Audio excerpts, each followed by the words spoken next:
امینه که لسر روشا گشتیا سرکانی و هر وقت پلانا کو لدیجی سرکانی با گوهرتنا دموگرافیا و تکرن بسکنن برز محمود جمیل سروک کمره کوشبرین سرکانی لحسه که لگل مدبه که محمود دما باش هر بگشتی نهار روش لسرکانی چاوانه دماوە و هەموو تەماشەبانێ بەشی بەڕێز باش سپاس بۆ ڕووداوێک ڕۆنیە ددە سەر دۆزامە ئا کۆچبەرە تایبەت ڕاستی ڕەوشە سەرێکانیە و گوندەوارێ وێ ji berî ji وەک ئەم بێژە ڕۆژا پێشیش داگیرکەریە ڕەوشێک dibin gefadeyê bin pêkirin تجي مافي مروفاية توانبارية جنگي توانبارية تجي مروفاتية قطنبوني يعني كسك محمود حتى نها بشتي كاتنا رژیم اسد هیچ کردک وگریای سر مال و ملکن خل سرکانیه؟ نا ما مستا كسك بنگریای يعني بلكي صرت لي عطينش مارتن اوجي بيترج بكاتيه عرب يعني چند معلومات وغيري يعني نزيدي 20 معلومات يعني بله جبر درفتنا ما مستدرفتنا او لكاريتنا وقت مثلا يعني بدفي جياني بقول لك زحمتي بيدا كرن وبالتايبت كردار تبن قها بقري شيء نبوي يعني مخابن وقت بيجي سروك كماري سوريا دمكي بندي سوزي فنبو يعني سوز العفرين داغو او كوچبر قش بقرن مالي خو لهاتنا بجنرال مظلوم عبد الدهي اداره 1025 حياء انها تشتك بيك نهاتي يعني او جروب چکدار هینا سربستن هینا دستوان بردایش توان باریا باشه چند کرد نهال سرگانی مانه که محمود زانیاری بردست و دهنه چه آمار چه دبیجن؟ بله ما مستا ام تکز دکن و ببلگه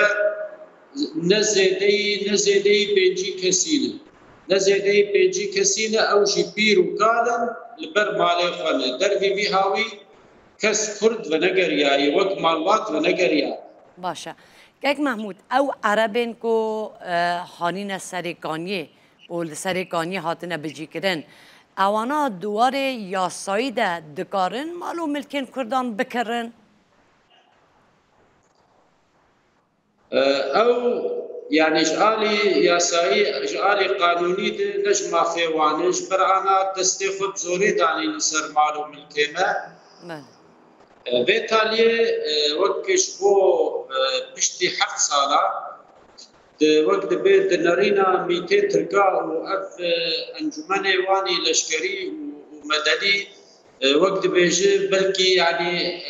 روش قدر عندنا انه اف كسانا كوشبر بونه انها بحاجه يعني وك ام جبينك ونزانن يعني وقت داخيانيا مجهاد بريدمك جبينا تشكرن لمالا قال بري سريكانيه بله تد بن سرپرشتیا 200 ترکاد کس نیوان يعني زلامه وان وصل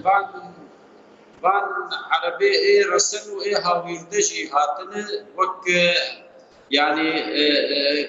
دام استندنه بكردار بكن قفان مالو ملكا بكرن برنگكي قانونيش بوك دسته خدي نسر طبيعي وقتي بي فروتن او بهايكي قلكي كيم ويوان فروتن جبر ام نسر عرضا خونه ام نسر مالو ملكي خونه وام نبي إرادة في عرضي دفروشن باشه ما تشتي باش او ما مستشكرة ما كرمك تشتي باش او جبين بسر نكر بتايبت افرو سبيه اي رسني عربي اي رسن اي برين سريكاني اوان اف دخوازا تركا ومجلسة السبيل يا سريكانية رد كرن وقبول لكرن يعني قوتن سب دسب صالك او كرد فقرن بانشاري خو يعني ستيفجر باجاري خوي برسكريك دركبن نكارن وقت بي نكارن في رنجهاني بردوام بكن يعني باشه که محمود اگر وسا به عربین رسن به وی حلوستا خواه دی بکاربن پیش یا وی پیلانه بگرن؟ انا بشتامه بقليمه خرط بشتامه بقليمه راست حيا انها شبرك عرضي زراعي نهاتي فروتن وناي فروتن جي بلكي چند مال يعني بلكي چند مال اوجي سرت لياتين جمارتن يعني هاتبن فروتن جنچاري لأما وقت ام كان برلي لبر نتوي بوي نزيك بچالاكي الدارخن وقت بيجي بونيا بيرانينا حفتاش داگر كريا سريكاني ودواري وي قال لك چالاكي مهبل يك جوان اف وقت بيجي دانو استندني قد بنج بو كرينا عرضاء ابي وشر مزار بكن ابي دريه قانوني دل جم نتوي بوي رخصتني ما في مروفا ابي بانجا خبشين حتى تكليه حكومتها تمكيا سوري بكن بزوترين دم فقرين جواري ما دفتي بدن روشا اولكاري بتايبت روشا اولكاري بي بيدا كرن ابي فقر سرمان ملكي خو ومالو ملكي ما ناموسا مي كرامتا مي شرفا مي ام دوي باوريه دن ملتي ما بقشتي او وقت بي افان عردافان مالو ملكا او نخروش باشه كيك محمود بو في مسئله بوكو دست نه دانین یانجی خانی و عرض خلقی لسرکانی پاراسی بمینه و هیچ پیوندی بر ریوبریا خود سر رکیدیه و هر وها لگل حکومت شامه هیچ حولکی و حبویه که هون بکاربن خو بگی نوان هر دو آلیانجی بو ریگیری کرنه ما مستا انا وكل زانن يعني يكش خالي السركات ورتا لفاتنا دهي اعدار ورتا احمد الشرف ومظلوم عبد فقا كوش براي يعني veya erkek da şanda dan üstündeni çağa kurdi bir çağa revberiya khosar be yani revberiya khosar be خالا بقرا كوچبرا يك خالي سركي سر طاوله داتينن بحكومتا تمكيري يعني بله ام وقت بيشش بيفي ما في بناغرن ام دوزا بقرا خدكن ابيا تشكي وقت بيشش ما في ميل غور سوز بيمانه ناف دولتي